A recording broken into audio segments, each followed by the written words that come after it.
Assalamualaikum warahmatullahi wabarakatuh. Kami dari kelompok 2 akan menjelaskan tentang teknik evaluasi dari mata kuliah e-learning. Sebelumnya, perkenalkan terlebih dahulu, saya Taufik Fajar Mubarak. Saya Widya. Saya Fitokopian Enatika. Langsung saja masuk ke dalam materi yang pertama, yaitu tentang pokok pembahasan. Yang pertama ada teori tentang evaluasi, yang kedua ada level 1 atau reaction, yang ketiga ada level 2 yaitu learning, yang keempat ada level 3 yaitu behavior, yang kelima ada level 4 result, dan yang keenam ada level 5 yaitu ROI, dan yang terakhir ada evaluasi di dunia pendidikan. Yang pertama adalah teori tentang evaluasi. Evaluasi merupakan sebuah proses untuk menganalisis sebuah prosedur dari aspek kualitasnya. Menurut Timothy tahun 2000, dalam bidang pendidikan, evaluasi merupakan proses yang sistematis guna mengumpulkan, menganalisis, dan menafsirkan informasi serta menyimpulkan sejauh mana tingkat pencapaian tujuan pembelajaran. Menurut Conlon tahun 1990. Jadi, evaluasi e-learning adalah proses menganalisis kualitas proses pembelajaran berbasis web dan sejauh mana ketercapaian dari proses e-learning tersebut untuk dapat dirasakan para pembelajar. Selanjutnya ada model evaluasi training for levels. Merupakan model evaluasi pelatihan yang dikembangkan pertama kali oleh Kirkpatrick pada tahun 1959. Teori tersebut dikenal sebagai the four levels technique for evaluating training programs. Pada prinsipnya, teori ini menyatakan bahwa proses evaluasi suatu training terdiri dari 4 tingkat atau level, yaitu level 1 sampai dengan level 4. 4 level tersebut adalah reaction, learning, behavior, dan result. Selanjutnya akan dijelaskan oleh Vito Holly.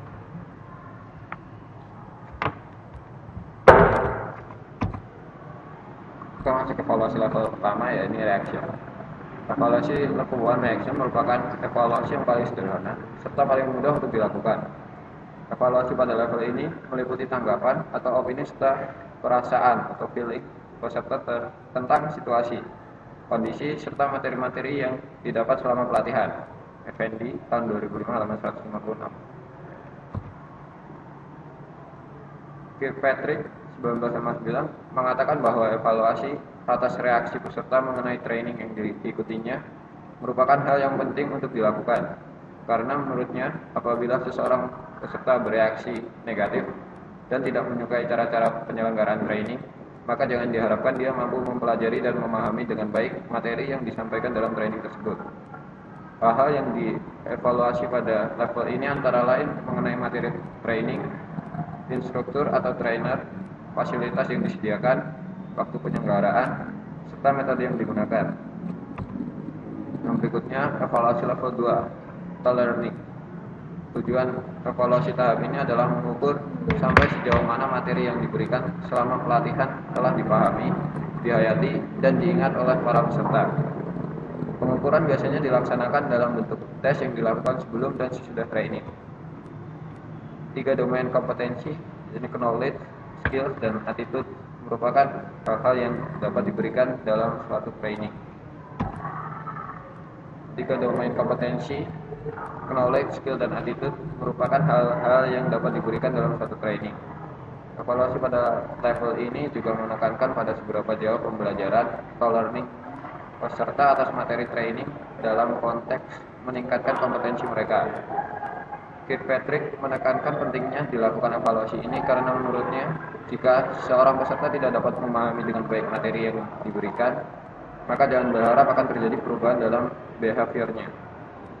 Untuk mengetahui apakah seorang peserta telah memahami dengan baik materi training yang diikutinya, dilakukan pengujian sebelum dan sesudah training atau pre-test dan post-test dengan materi yang sama atau tidak jauh berbeda sehingga hasilnya dapat diperbandingkan. Yang berikutnya ada evaluasi level 3, yakni behavior. Evaluasi level 3 dilakukan untuk mengetahui seberapa jauh perubahan yang terjadi pada diri peserta pada saat dia kembali ke lingkungan pekerjaannya setelah mengikuti training, khususnya perubahan pada behavior ketiga domain kompetensi, knowledge, skills, dan attitude. Dalam evaluasi level 3 terdapat beberapa metode yang dapat dilakukan, antara lain yang pertama observasi. Observasi adalah suatu proses penghimpunan data-data yang dilakukan dengan mengadakan pengamatan dan pencatatan secara sistematis terhadap fenomena-fenomena suatu objek. Observasi dapat dilakukan terhadap dua sumber data, yaitu produk dan cara kerja pelajar. Yang kedua ada survei dan interview. Interview adalah suatu metode yang digunakan untuk mendapatkan jawaban dari peserta dengan jalan tanya jawab sepihak.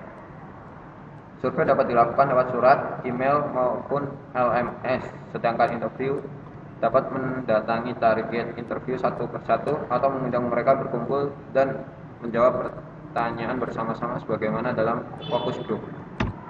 Berikutnya akan dijelaskan oleh Rita.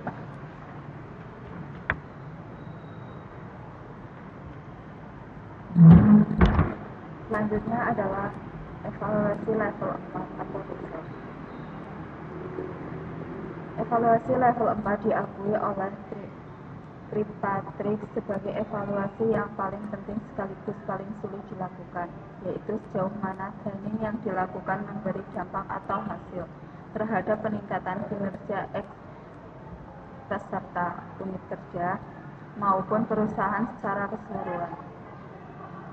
Menurut Kirkpatrick, result yang diperlukan seringkali merupakan suatu yang sangat sulit untuk dikuantifikasir, misalnya peningkatan kualitas kerja, produktivitas yang semakin meningkat, peningkatan kepuasan kerja, efektivitas komunikasi, penurunan tingkat kesalahan, peningkatan kerjasama antar pegawai, dan sebagainya. Di sisi lain, biaya penyelenggaraan program juga terlalu sukar untuk ditentukan dan diisolasi dari biaya-biaya lainnya. Dengan kata lain, terlalu banyak faktor yang mempengaruhi perhitungan manfaat maupun biaya yang suatu training. Yang kelima, evaluasi level 4 atau knowledge. Jack Gillis menambahkan satu level sebagai lanjutan evaluasi level 4 yang disebut level 5 atau ROI. Di level 5 kita akan membandingkan hasil akhir level 4 dengan biaya yang kita keluarkan untuk pelatihan.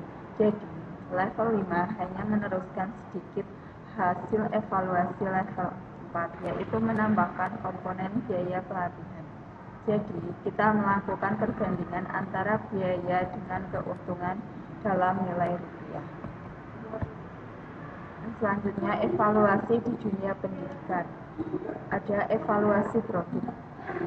Satu hal yang paling mendominasi evaluasi learning adalah mengurangi daftar perangkat lunak pendidikan tertentu tentang spesifikasi yang ada dalam perangkat tersebut.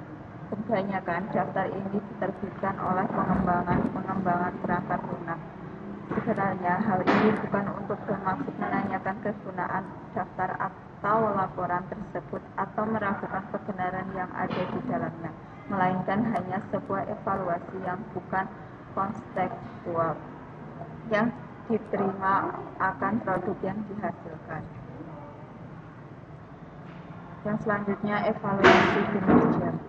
Menurut Greenblatt tahun 2000 di AS menggunakan istilah evaluasi kinerja untuk sesuatu yang akan dilakukan. Di Eropa disebut sebagai penilaian siswa. Secara singkat dapat didefinisikan bahwa evaluasi kinerja siswa adalah suatu indikator tangguh yang menunjukkan efektivitas penyelenggaraan e-learning. Lebih dari itu, suatu survei melaporkan tentang evaluasi kinerja dalam konteks e-learning. Sebagian besar terkait dengan peralatan dan instrumen-instrumen non-lain untuk menguji pengetahuan pelajar berbasis kinerja. Sekian presentasi dari kelompok kami. Apabila ada salah kata, kami mohon maaf. Wassalamualaikum warahmatullahi wabarakatuh.